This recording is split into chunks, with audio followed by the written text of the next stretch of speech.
So Vincent, is this tool recorded?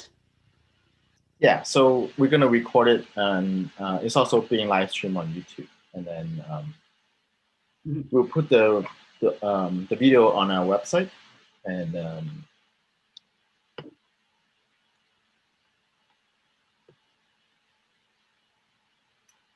so welcome to the 784th monthly meeting of EPAASM. Today we have Dr. Isabel Coppins from Johns Hopkins. So first of all, just to remind you, for the Zoom, if you want, we'll hold all the questions toward the end. And if you have questions, please tap the participant tab, and you can press the blue hand button to ask the question. I will unmute you so you can ask the question directly. Alternatively, you can type the questions in the chat, and I will relay those questions. Dr. Coppins is the ASM Distinguished Lecturer. This program has been going on for more than 55 years and more than 600 plus lectures. It's provided by the National ASM to the branches, and it's being funded by the Whitman Foundation for Microbiology. And so please join ASM, which provides you the community as well as the network and a lot of career opportunity and a lot of science that's available both online as well as general meetings and journals. And of course, when you join ASM, also join the EPAASM chapter. We've been going strong for over 100 years now. So today it's my pleasure to introduce Dr. Isabel Coppins. She received her PhD from the University of Louvain in Belgium. She received her master in drug design from the University of Lille. And she postdoc at the Institute for Cellular Pathology, the Pasteur Institute of Lille, as well as the Yale University. She and her lab has been working on and made a lot of seminal discovery on the cell biology of host-parasite interactions, particularly how the parasite can modulate the vesicular trafficking as well as salvaging host lipids to support replications and differentiations. She's co-authored over 120 articles, numerous reviews, as well as book chapters. She received a lot of prestigious prizes, including the Pierre Edouard van Beneden from the Belgian Royal Academy of Sciences, recognizing her outstanding work in cell biology. The prize from Rome World Foundation, recognizing her work on the cholesterol metabolism. She's also received both the Faculty Innovation Award as well as the Discovery Award from Johns Hopkins. So without further ado, thank you very much for accepting our invitation. She's going to talk about catching what you eat, the secret of intracellular tenure of Toxoplasma gondii. Thank you very much, Vincent, and also the ESM. It's a big honor. I'm a member of this society since 2006 and still very charmed by all the topics that this society is organizing. And I'm particularly motivated today to present my talk because it will be on parasites, the parasite Toxoplasma, and I really want to boost somehow the topic of parasitology, both protozoan and elements for this society, mainly focused on bacteria and virologists, just to expand this horizon. Okay, so I like to start my talk by showing these very nice pictures. So in Greek mythology, Cerberus is this monstrous three-headed dog that guards the entrance of the underworld, allowing the dead to enter, but devouring those who want to escape. And I had this parasite is in green in this pseudo-coralized electron micrograph. Sorry, Dr. Coppins, you have to share your screen again to show this slide. Okay, so I will do again.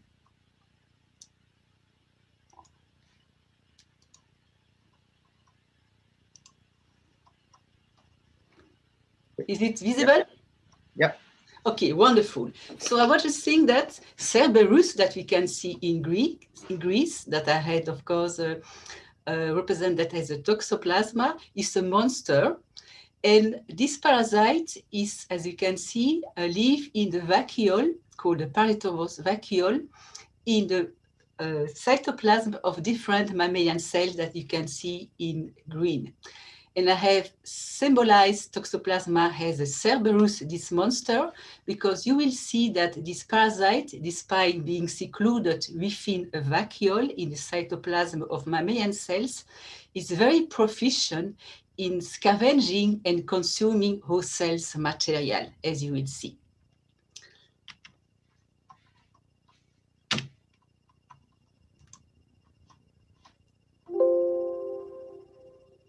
Okay, so let's start by the disease. We contract the parasite Peros by ingesting the cyst form present in the food, the water, or non-cooked meat. Then the parasite from the GI tract will invade epithelial cells of different gut tissue, where they will multiply for a couple of days. That is what we call the acute infection. From them, the parasite will reach the lymphatics and the blood vessels to reach different tissues, including, preferentially, the brain, the eyes, and the muscles, including the heart. And in this tissue, they will form cysts, kind of semi-dormant form, and that is what we call the chronic infection. If you are immunocompetent, you will not realize that you have cysts in these tissues. The pathology starts when you had a reactivation of the cyst in situ that can lead to necrotic tissue when you have the parasite. In case of heart infection, you can have cardiac toxoplasmosis, so arrhythmia. Eyes, you can have blindness, but the more dramatic situation is when you have a reactivation of the cyst in the brain that can lead to encephalitis. Another pathogenic situation is when the mother is contracting the parasite for the first time during pregnancy. The parasite can cross the placenta and reach the brain of the fetus, and that can lead to different congenital situations, including brain defect. So we can say that Toxoplasma is certainly one of the most world successful parasites for many reasons. First, it can infect nearly 1/3 of the world population. So because it's so easy to be contaminated by ingesting the cyst form of the parasite. Then the parasite can live inside all warm-blooded animals, so the reservoir is huge. In our body, is equipped to control and circumvent or attack from the immune system. For example, the lysis of the host complement cascade by secreting different serine protease inhibitors. It can invade any nucleated cells, so very cosmopolitan, no cell specificity. It can avoid also toxic oxygen metabolite during entry. And when it's penetrating the cells, it's forming a unique vacuole, the paretomorph vacuole, that is a self-made niche that doesn't contain protein from the host cells and that can also be recognized and destroyed by host lysosome. Then in our body, the parasite can differentiate into semi-dormant form in the brain and in the muscles, protected by a thick cyst wall derived from the vacuolar membrane that is impervious to immune attack. Well, despite this obvious success feature, the parasite has some weaknesses. For example, he lost many metabolic pathways. He cannot synthesize a lot of important nutrients like lipids or amino acids. He became what we called an obligate intracellular parasite, meaning that he cannot survive extracellularly. It implies also to survive that he needs to scavenge many essential metabolites from the host, implying that he must synthesize all the proteins, transporter, and enzymes needed to salvage and store nutrients. And this is all the time. But besides its weaknesses, our lab wants to identify more. And in this cartoon, I have summarized all the metabolic deficiencies of the parasite. In pink, I have highlighted all the molecules that the parasite cannot synthesize and need to scavenge. In blue, those that can be scavenged or made by the parasite. And I think it's very important because you think about generating a drug that can block the pyrimidine biosynthetic pathway. The parasite will grow fine because it has transporter to scavenge host pyrimidine. So from this cartoon, how can we think about affecting the parasite replication? A first way will be, of course, to cut the source of this important metabolite. We have identified that cholesterol, the main source of this lipid for the parasite, is plasma low-density lipoproteins. If you cut the source of lipoproteins, for example, in a medium depleted of these lipoproteins, or if you block the egress of cholesterol from lysosomes, the parasite will stop growing. Another way to affect the parasite growth will be to substitute this important metabolite with analogues that are, of course, not toxic for mammalian cells. For example, if you replace in the medium cholesterol by phytosterol, the parasite will not make the difference, will incorporate this sterol in their membranes, and that will induce, of course, membrane damages. We can also replace choline by its analog, dimethyl-ethanolamine. The parasite will scavenge dimethyl-ethanolamine to synthesize phosphatidyl-dimethyl-ethanolamine instead of phosphatidylcholine, and again, membrane damages. I will tell you that we have an enzymes that can convert phosphatidyl-dimethylamine into phosphatidylcholine. So these metabolites are absolutely no toxic for mammalian cells. Another observation that we did is that the parasite has a greedy appetite for some nutrients. For example, for unsaturated fatty acid oleate. More you introduce these lipids in the medium, more the parasite will take. As a consequence, it will be completely engorged with fatty acid and it will be putting at risk of lipotoxicity. I will show you that on this cartoon very clearly. After 1 day, the parasite formed this beautiful rosette in the cytoplasm of mammalian cells, controlled condition. If you add oleic acid at physiological concentration compared to the concentration in human serum, you can see that the parasite don't divide.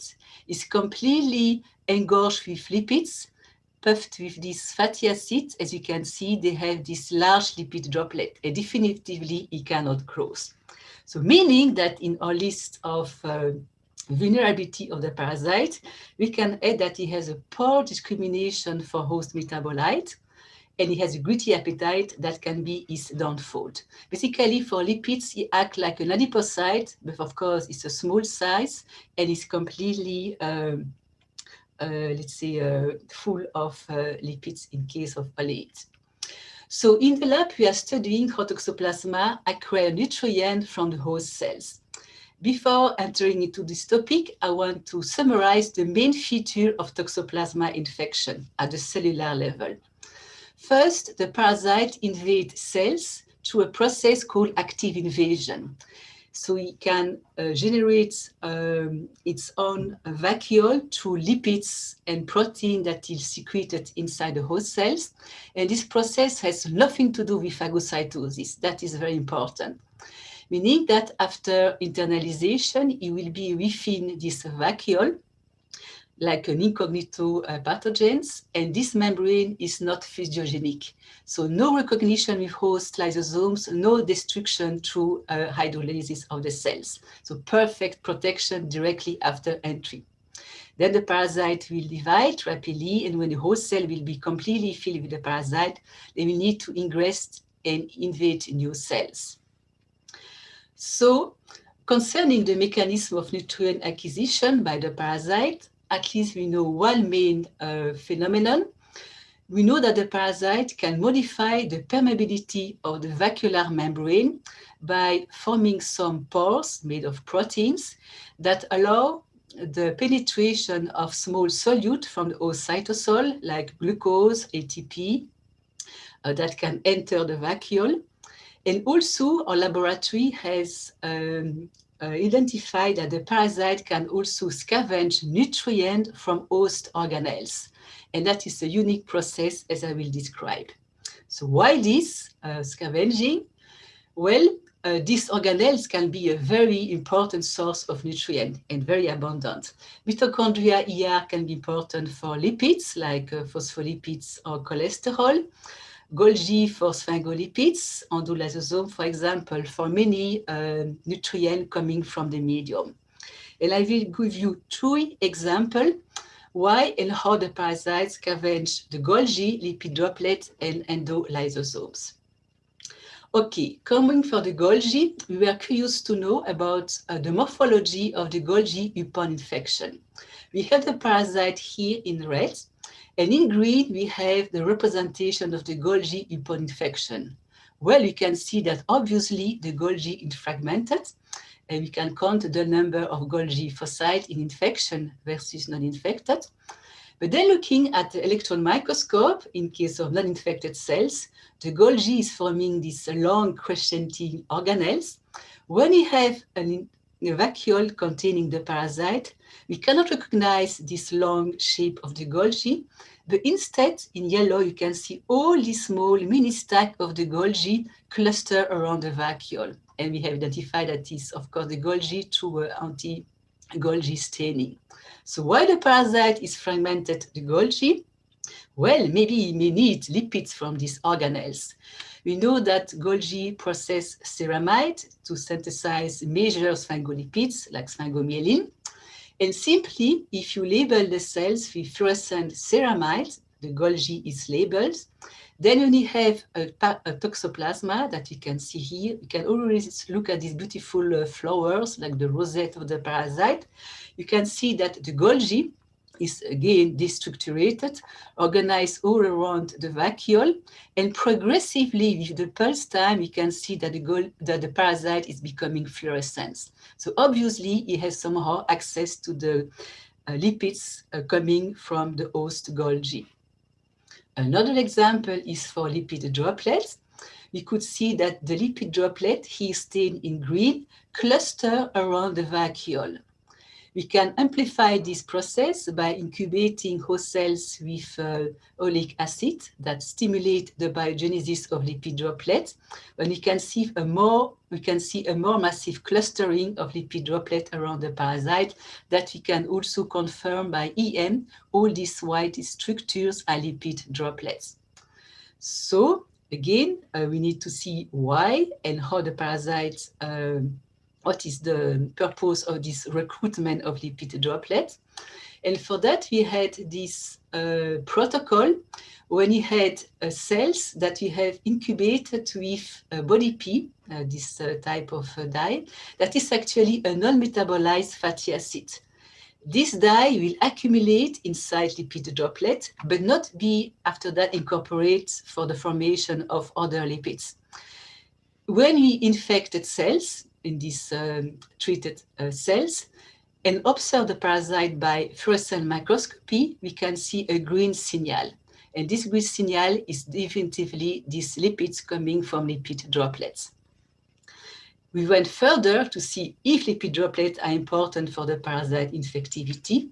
And yes, in vivo, we have obtained from Rob Frazee in Harvard a knockout cells that lack DGAT1 and DGAT2, these two main enzymes in mammalian cells that cannot, in this case, there are no production of triacylglycerol. As a consequence, there is very tiny lipid droplet in these knockout cells. And our test to monitor the parasite growth is to count the number of parasites per vacuole. And we could see that in the knockout, there are very small vacuoles that are produced. That is the situation in vitro, but then in mouse, we can infect it with the parasite, knockout mouse lacking DGAT1 enzymes. Of course, the double knockout is not viable, and we can observe that the parasite form less cysts and they have small size. So lipid droplets from the host are important for the parasite infectivity in animals in vivo. A third example is giving for the importance of endolysosomes. And we have identified many studies ago that the parasite retrieve cholesterol from plasma lipoproteins. And to visualize this process, we have incorporated fluorescent cholesterol into lipoproteins. And then we can see progressively that the parasite is labeled. So retrieving cholesterol from these organelles, and we could see a beautiful gathering of LDL site endolysosomes in this electron micrograph. The LDL particle can be tracked with these gold particles. So the question that we have in mind, obviously the parasite is scavenging the nutrient content of these organelles. Because there are no fusion, what could be the process to acquire this nutrient? The first observation that we did in many laboratories is that the toxoplasma vacuole acts like a magnet. It attracts many host organelles, the ER that we can see here in green around the parasite in red, lipid droplets, the Golgi in green that is fragmented, endolysosomes, and also mitochondria. So it's possible that attracting these organelles, and we know for some of them, like mitochondria, that is mediated by parasite proteins, will maybe facilitate the access of the content of these organelles. So to start to address this important issue, we want to know first which host trafficking pathway the parasite are targeting. So obviously, it needs to scavenge somehow cholesterol through the endosynthetic pathway. You need, of course, to scavenge sphingolipids from the biosynthetic pathway, the ER and the Golgi. So to try to define the point of intersection between the vacuole and different organelles, we track the distribution of RAP vesicles in toxoplasma infected cells. A RAP being, of course, like an organelle markers, with, for example, RAP11, shuttling the content of early endosomes to recycling endosomes. So to see which kind of pathway are selectively targeted by toxoplasma, we transfected mammalian cells with different GFP RAP construct and look at the distribution of RAP vesicles in toxoplasma infected cells. Let me give you first an example of RAP1, shuttling the content from the ER to the Golgi. So that is the pattern of RAP1 vesicles in non-infected cells. When we infect with toxoplasma in red and the vacuolar membrane is in blue, you can see that there is a complete delocalization of the RAP vesicles at the PV. And when you increase the time of infection, you can see that this gathering of RAP vesicles is increased. Another example from RAP11, coming from early endosomes to recycling endosomes and the plasma membranes, we have observed on this confocal view of the same vacuole, so different Z slices. If you look at the middle of the vacuole, in the middle of the rosette formed by the parasite, there is an accumulation of green foci. So that could be a RAP vesicles. So somehow the parasite managed to scavenge a host organelle intact that has to pass through the vacuolar membrane. Of course, the first control that we need to do is to be sure that this GFP foci corresponds to RAP vesicles and not an aggregate of GFP proteins. And for that, we have transfected cells with a GTP lock mutant of RAP. You know that RAP protein shuttle from a free form in the cytoplasm and a vesicle-bound forms, GTP locked. And in this case, by counting the number of vacuoles containing GFP foci, we have the GTP, the vesicular bound form. There is exactly the same number of vacuoles. Compared to the GTP lock, so free, you can see that there are no signal or very fainted inside the vacuole. So meaning that these foci correspond to bona fide vesicles. So we transfect different GFP RAP constructs from different trafficking pathway, endocytic, recycling, anterograde, secretory, to conclude that by counting the number of PV containing these RAP vesicles, that the parasite intercept a lot of pathways, but with some selectivity. He intercepts mainly the recycling pathway, maybe to retain inside the cells nutrient coming from the environment, blocking the egress through the plasma membrane, and also the secretory pathway at the exit of the ER and of the TNG, so to acquire a lot of metabolites synthesized by the cell. Of course, we want to prove that this interceptions is linked to nutrient uptake, and for that, we follow the fate of RAP14. RAP14s go from the Golgi to the plasma membrane to deliver sphingomyelin. We have an infected cells. We can identify in the vacuole these RAP11 vesicles. Then we incubate cells with fluorescent ceramide, the parasite in label. And then by tracking only the signal, GFP positive and ceramide positive in yellow, we could see a gathering of these RAP vesicles around the PV, but also inside the vacuole. So these RAP vesicles are loaded of lipids, nutrient for the parasite. Okay, so somehow the parasite managed to attract and scavenge and sequester host organelle inside the vacuole. And the question now, what kind of pathway or mechanism? And that leads us to introduce you a very interesting structure, an intravascular network that is mediating this process.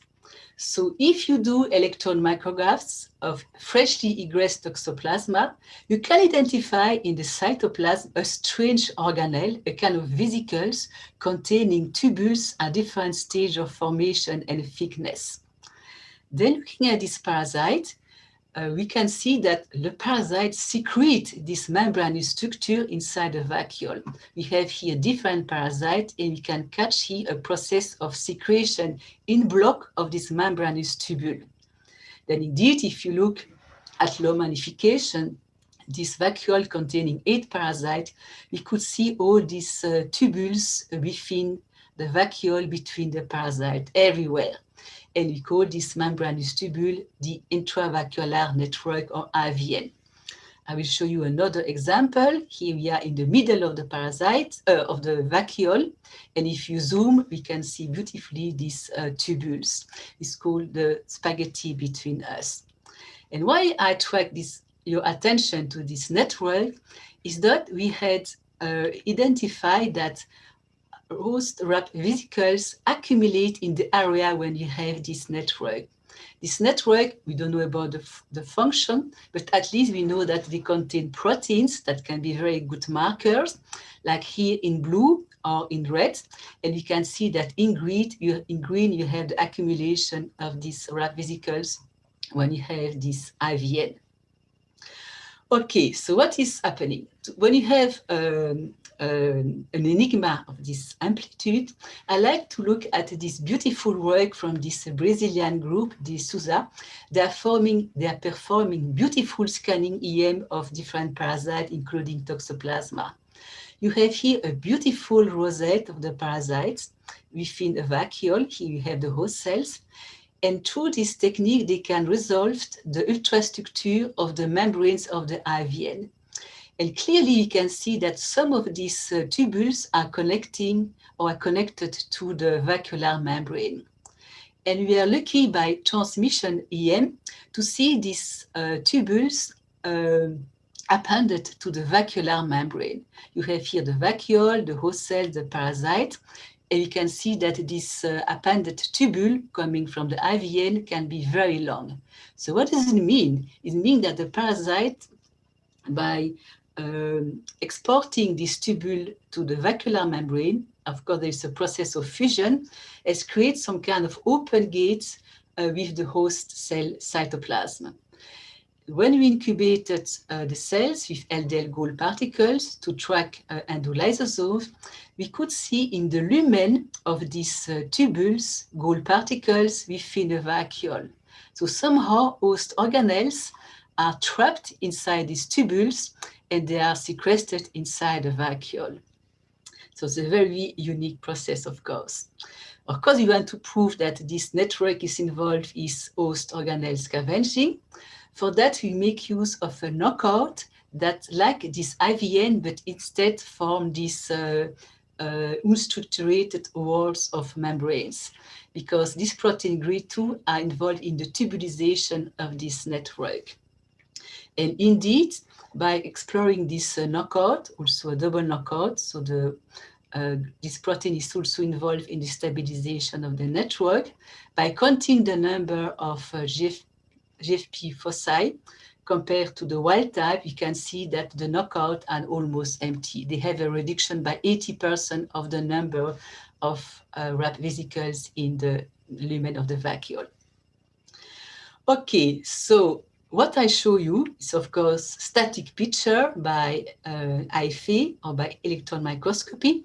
But what is important is to deliver a dynamic view of this process. And for that, we have engineered a parasite cell line expressing a protein and cherry in red that label the vacuolar membrane, but also the network. And we had infected cells expressing a GFP RAP11 vesicles. We can see that the RAP vesicles in green are in the cytoplasm. They are moving extremely fast. And then you can see in the movie RAP vesicles in yellow, because inside the tubules that move slower. You can see here on this movie. So this is the host RAP vesicles trapped inside the vacuole when you have the location of the IVN. So that is really the gate of entry inside the vacuole.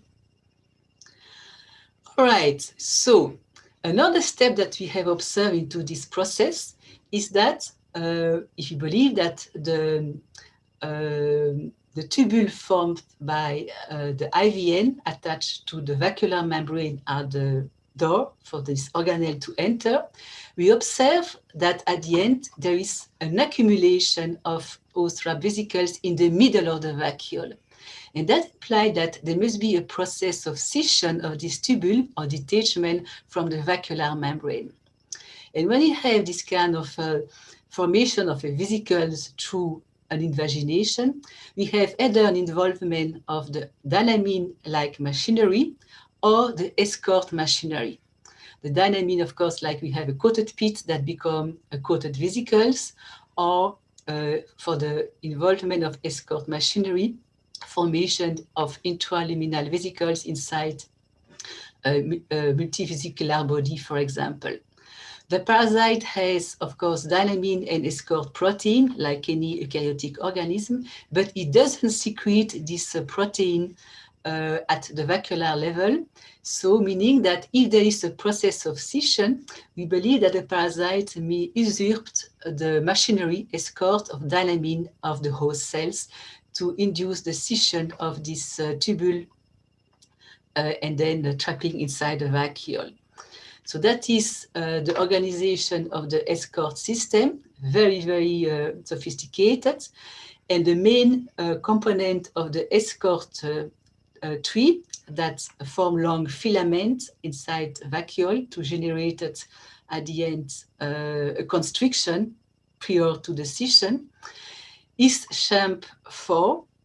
And CHAMP4 shuttle from a closed and inactive form to promote this process of scission. And the first assay that we did will be just to transfect cells with SHIM4B, GFP of MRO TAC, and look at the distribution of this protein in toxoplasma infected cells. And the result was spectacular. We have in blue, here there's two vacuoles.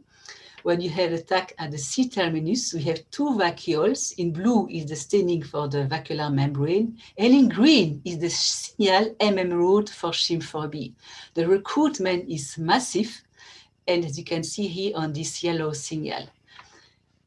If you have the TAC at the N terminus, we have another pattern. We have an accumulation of SHIM4B when you have the IVN of the parasite. And this will be beautiful system to identify for this first tag, parasite protein located at the cell surface that recruit this escort machinery to induce the scission of tubules inside the vacuole. And also the second construct to identify parasite proteins that will mediate this scission. So we have beautiful tool because at the end is to find unique parasite proteins as a drug targets. We were curious to look at electron microscopy, the morphology of the vacuole under this condition of overexpression of Chim4B and TAG. And then we could see that there is a massive deformation of the vacuolar membrane. That is a magnification. We can see that there is this huge tubule formed with a striation, which is the signature of Chim4B, meaning that that is the step of construction that we are looking for, and then that will be remarkable to identify the composition, at least the parasite protein interacting and recruiting Chim4B that we have confirmed between Chim4B by immunoelectron microscopy. And also, if you want to know, if you incubate liposomes with a human version of I don't know which component of escort 3, we have also a formation of constriction and striation of this liposome, exactly what we have here with toxoplasma. Okay, so this is the step of internalization, and we are investigating the machinery. So what could be after that? The processing of nutrient inside the PV, because they're still inside organelles. And we have identified a potent lipase, actually a phospholipase 2, called LCAT, that are secreted in the parasite inside the vacuole. And this enzyme is cleaving a phospholipids by removing a fatty acid chain. As a consequence, we have lysophospholipids. And through its canonical shape, lysophospholipids act like a detergent, creating a destabilizing membrane, I would say. And we had identified that these enzymes, LCAT, are actually localized to the IVN. And we have RAP vesicles. We could see that the signal of RAP, the presence of RAP vesicles are all surrounded with this membrane, but you have this lipase. We have generated a knockout parasite lacking the lipase or overexpressing the lipase, and we could see that there is a reduction of the number of RAP vesicles inside the vacuole that we presume likely like a result of consumptions. So we can see that, wow, if the parasite is secreting a lipase, what could be the damage for itself? Well, we think that there is a kind of a level of protection because unlike other LCAT, the parasite secrete these enzymes into two fragments that share a part of the active site that need to be reassembled in 3D. And the parasite, by secreting these two fragments that need to be dimerized to reconstitute the active sites, can protect itself. So it can control when these enzymes will be assembled and so exposed to the, in this case, host organelles, to destroy the membrane of host organelles. Because that is indeed our working hypothesis. The parasite will invade mammalian cells. They have this pre-IVN. When they are inside the vacuole, they will secrete these tubules that will fuse with the vacuolar membrane. Up directly, small host organelle will be trapped into this invagination. Then we believe, to avoid, of course, that these organelles are coming back to the host cytoplasm, it will recruit the host escort machinery that will induce the scission and the accumulation of host organelle inside the PV. After that, the parasite can secrete this lipid that will make hole in the membrane of host organelles, and that will allow nutrient to escape and to be transported to the vacuolar, to the parasite, to the mini transporter at the level of the plasma membrane. So that is our hypothesis. Of course, you may have the question is that, oh, that is also an important slide. You want to identify the parasite protein involved in the binding and recruitment of host organelles and also the processing. We have generated this stable virus-cell line expressing RAP11 and looking to different parameters for this internalization and morphology of GFP foci using velocity software. The number of foci per vacuole, we can see it's about 200. The volume, the shape, the distribution inside the PV.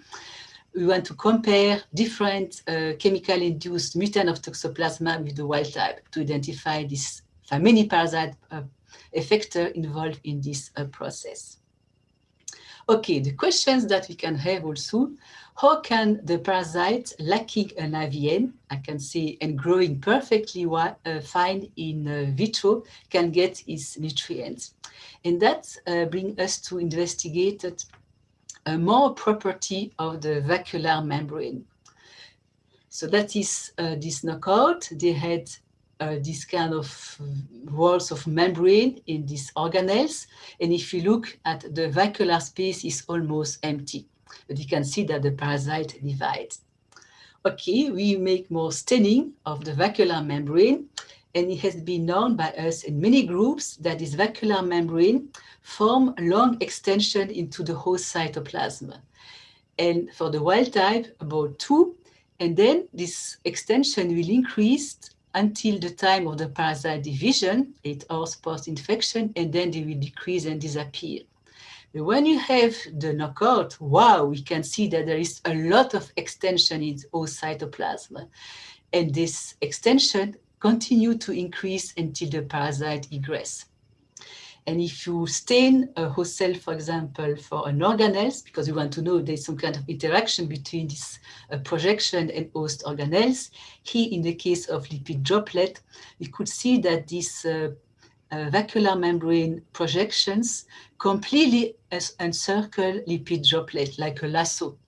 And by EM, you can see actually there's some kind of ribbon strangulating host lipid droplets. And we think, wow, maybe there are this extension. And to prove that, we did immuno-EM with a marker for the vacuolar membrane. And indeed, we could see that these ribbons are made of parasite materials. And these pictures are very reminiscent to membrane contact sites that we have in mammalian cells. So what are they? These membrane contact sites are this zone of close apposition between 2 organelles, one donor, let's say, and one acceptor. And so very close apposition, about 20 nanometers, made of structural proteins, tethers, that link the 2 organelles together. And also there are, of course, different transfer proteins for lipids of ion that shuttle the content from one organelle to another. And looking by EM, here's the wild-type parasite.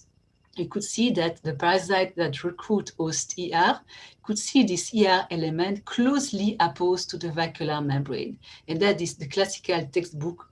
We look at the small space of a membrane contact site. So you are curious to know if the parasite can hijack membrane contact sites from the host cells to actually get the lipids from these lipid transfer proteins between 2 organelles. First, a tool that we did, we look at the distribution of VAP. VAP are important tether for the ER. And the ER, we know that they're contacting many organelles, mitochondria, lipid droplets. And these VAP proteins need to interact with protein on the donor of the organelles with a fat motif. And when we transfect cells infected with VAP, we could see a clear staining of the vacuolar membrane for these VAP proteins. And if you look at the knockouts having this long extension, here stained in red, we could see that the VAP staining is completely associated. So what we believe that a skill of survival for this knockout is that they form these huge extensions that contact organelles, and we believe that is to recruit, to catch the content of these lipid, let's say, transfer proteins from different organelles. So the acquisition of lipid here will be non-vesicular compared to the IVN for the wild type. We believe that when the wild type has this extension is also to recruit lipids via this membrane contact site formed with host organelles. All right, so the parasite needs lipids, of course, scavenge through vesicular and non-vesicular routes. Then we want to know what could be the next step. And it could be very important for a parasite oxotrophic for lipids to be able to store these lipids in case of shortages.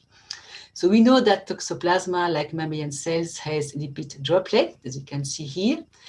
And lipid droplets contain cholesterol ester, generated through the activity of ECAT enzymes and triacylglycerol via DGAT. And the parasite has indeed one ECAT and one DGAT to store the lipid that it needs. We generate the knockout of ECAT, and we can see that the parasite is poorly in shape. They have this small body, and we have identified that the parasite scavenge cholesterol, although lacking these enzymes to store cholesterol, and they have a massive accumulation of free cholesterol at the plasma membrane, which is extremely toxic. We can see they are terribly affected inside the vacuole, and they have a poor growth. We test different, because the knockout seems very impaired in growth, we test different ECAT inhibitors, and we can see that the parasite is sensitive to some of them. So the conclusion, the ECAT enzymes can be a very good drug target for many reasons. First, it needs cholesterol and store, of course, in case of shortage, as I said, but also because it has no control, although no capability of storage, is still accumulating cholesterol without any restriction. Then we look at the other enzymes, DCAT, and the phenotype was even more spectacular. The knockout, compared to the wild type, has a very poor growth. As you can see here in green, the parasite after 1 day. After 2 days, the knockout, the wild type forms these large vacuoles, and the parasite start to egress, while for the knockout, is still inside the cells, it starts vaguely to grow. Then if you do plaque assays, after 10 days, we have this massive lyse of cells for the wild type and nothing for the knockout. And if you look by EM, they are still indeed inside the cells. So they grow very, very poorly. Then we try, because it's very spectacular also, a DGAT inhibitor, this one T863 that blocks DGAT1. And we could see that at concentration that I can tell you are absolutely not toxic for mammalian cells, that the parasite is extremely sensitive if you look at the number of parasites per PV. And looking at the morphology also, you could see that even at 5 micromolar, which is nothing for mammalian cells, we can barely recognize the shape. So it's very, very severely damaged. So the next step was to see the parasites, of course, DGAT and ECAT enzymes used fatty acid as a substrate for cholesterol or diacylglycerol. And one student in my lab has observed that the parasite is very gluten. It likes fatty acids, more especially unsaturated. And more she introduced fatty acid in the medium, where she can see that there is a massive accumulation of these lipids stored in lipid droplet in the parasite. And at this concentration of 0.5 millimolar, you can see that the parasite, you can recognize the organelles. It just has formed this huge, massive accumulation of lipids. So the idea will be, of course, to attack the parasite to 2 means, the DGAT inhibitors and the concentration of oleic acid that is deleterious for the parasite. You could see that individual treatment is already very harmful for the parasite, but then the double treatment, the parasite is completely dead. And it's very important because this concentration of DGAT inhibitor is not toxic, although this concentration, the host cells are completely fine. So that could be a way to think about affecting the parasite growth by these 2 treatments. Of course, the more important is to try to reach the chronic stage, the cyst stage of the parasite, for whom we have no drugs so far. We have identified that the cyst form that can be cultivated in vitro also form lipid droplets. You can see here, and they have cholesterol ester and triacylglycerol. And when we expose this cyst form with the drugs compared to the untreated samples, that the cysts are extremely small and they're terribly affected by this drug. And this is important because this drug, of course, is lipophilic. And at least we think that despite the fact that the cyst wall is very thick, at least it's allowed the penetration of lipophilic molecule that could be a basis for a new drug discovery. So as a consequences, by observing the parasite, not only inspecting its auxotrophy, we had some idea that we can either poison the parasite by giving some lipid analogs or other metabolite analogs, start the parasite by cutting the source, or overfeeding them because it will not stop ingesting some nutrients.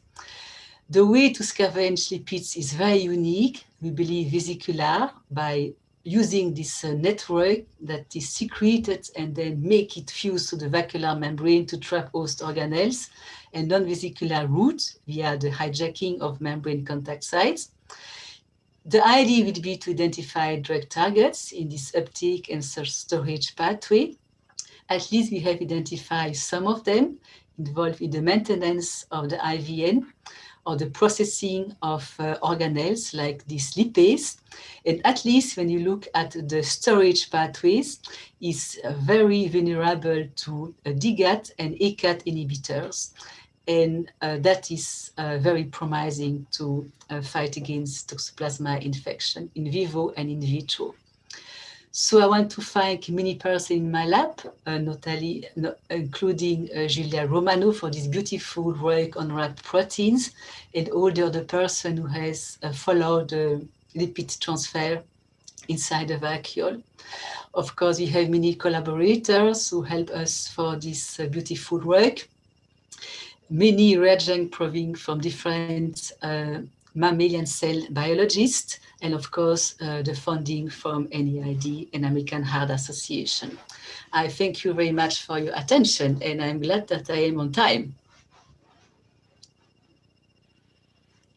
Thank you very much for a beautiful talk. So one question is, what are the roles for the IVN in the bradyzoids? In the what? In the bradyzoids. That is a good question, because when the parasite convert from tachyzoid to bradyzoid, the IVN seems disappeared. But if you look at the cyst wall composition by electron microscopy, we could see that the cyst wall contains some kind of vesicles. And these vesicles, if they fused, they can form some kind of tubule, allowing the content of the host cytoplasm to be delivered inside the vacuole. But if that is the black box in the, let's say, nutrient uptake process of the cyst form. But obviously, because the parasite, the cyst form contains cholesterol. Of course, they cannot synthesize cholesterol. It must have a way to manage to retrieve cholesterol from the host cell. But looking by EM, there are no IVN in the, let's say, the matrix corresponding to the vacuolar space of the cyst wall.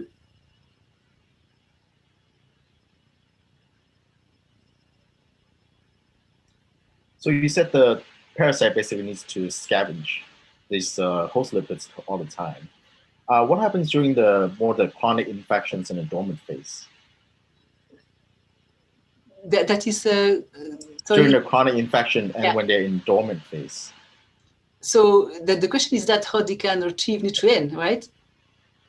That is a link to my first answer. Nothing is known except that they must scavenge purine from the host cells because they cannot synthesize purine.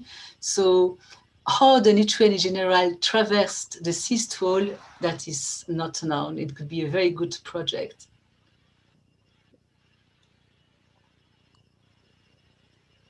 Great talk. In the IVN knockout parasites, do glycolysis or mitochondrial functions increase to compensate the nutrient deficiency? That is not known. Yeah, Achille is not known this.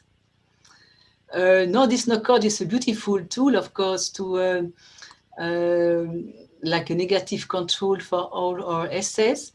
Well, I can say that he has a normal grow in vitros. Of course, he's a bit stressed because he had this accumulation of amylopectin granules that are source of glucose. So it's possible that there's some kind of transient phase to the glycolysis because he has these lipids.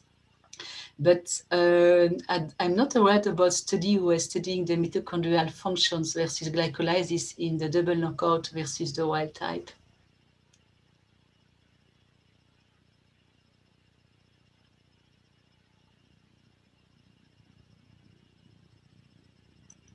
Any more questions?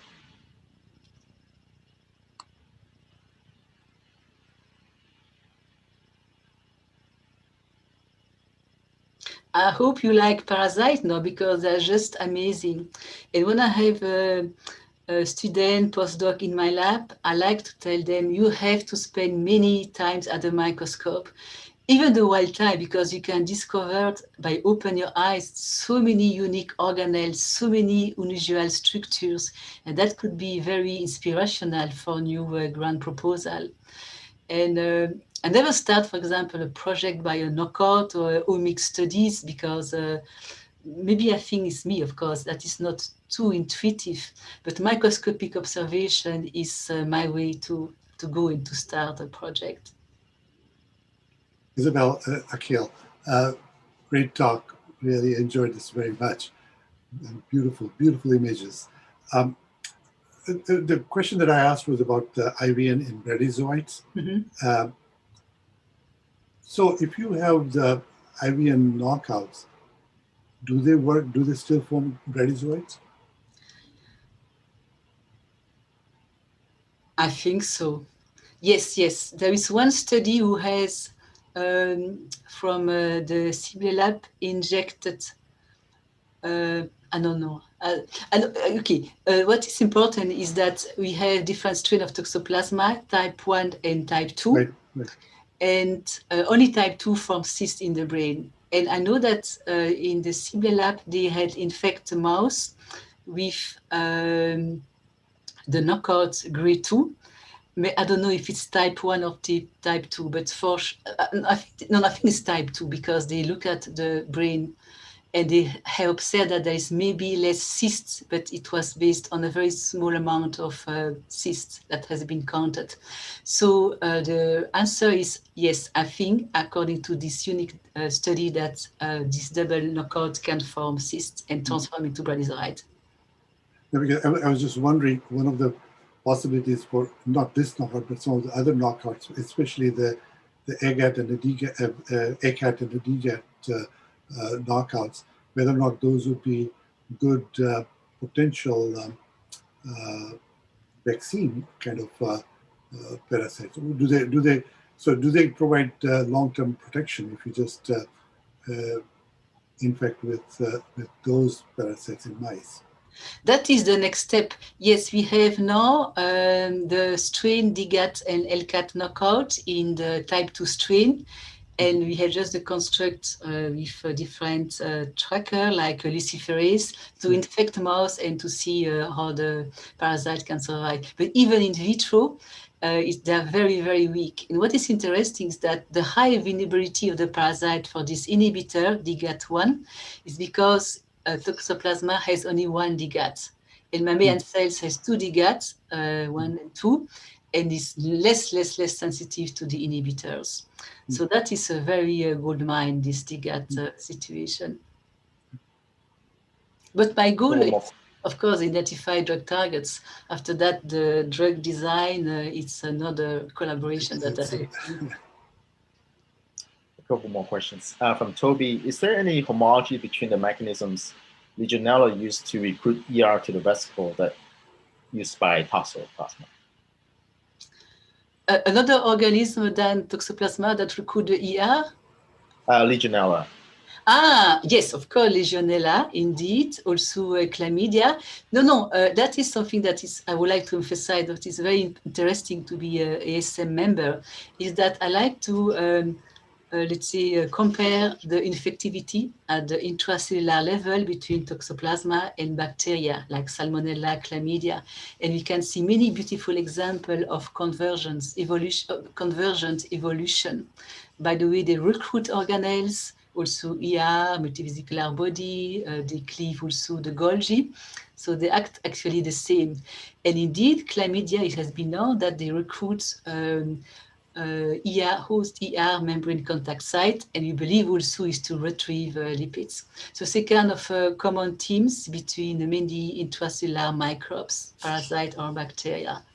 But of course, what is unique is the microbe effector that is on the way. And from Hang Jun, does the liver stage Plasmodium falciparum mimic Toxoplasma in terms of the vacuolar extension and nutrient uptake? That is a good question. And indeed, like Toxoplasma, Plasmodium liver stage form this long extension of the vacuolar membrane that also pervade all cytoplasm.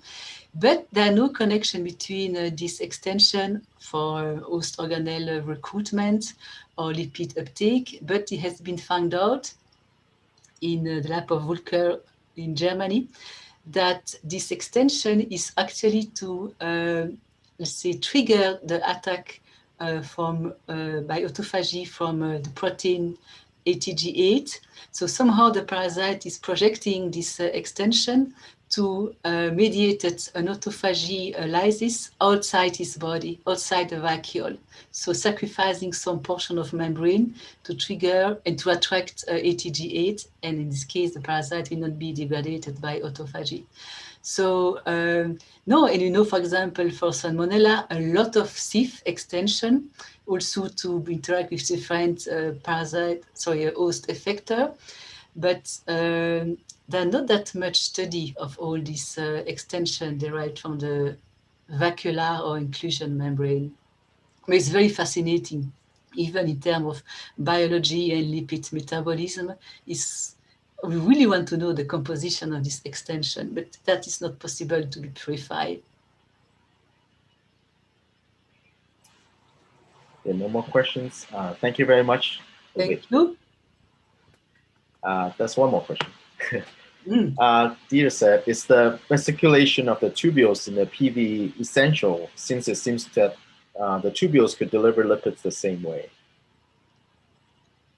Okay, you have to read again.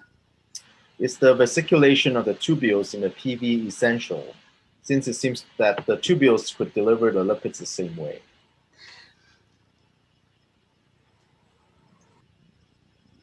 So the vesiculization of the what? The tubules. So the tubules are generated inside the parasite and secreted as a tubule. They will not be vesiculated. But at one point, yes, I understand when you have vesiculization, they will be detached from the vacuolar membranes to be dragged more inside the vacuole, yeah. So this process is kind of concert activity between the parasite and the host cells, because the parasite is recruiting the host cells machinery. But this tubule can be extremely long. So we believe that is because the parasite has to have this host organelle closer to his cell body in the middle of the vacuole when you have the concentration of the IVN, when you have enzymatic activity. Maybe it's not essential, Toxoplasma being famous to be redundant in many pathways. But what I would like to convey as a message is that the parasite is still debatable. He has some kind of endocytic activities. But I believe that the parasites secrete a lot of digestive enzyme inside the vacuole, proteinases, lipases, and also inhibitor of proteases to be protected. So meaning he has to process the nutrient inside the vacuole. So the vacuole can be considered like a massive external digestive compartment. And after that, the parasite, after that, from this host organelle, nutrient can be released and then reach transporter of the parasite at the plasma membrane and be internalized by active transporter. So I think this IVN is interesting biochemical platform. Many enzymatic reaction, and I mean, there are no other organism who is doing this. Maybe my lab has a lot of imagination, but something happened to this platform.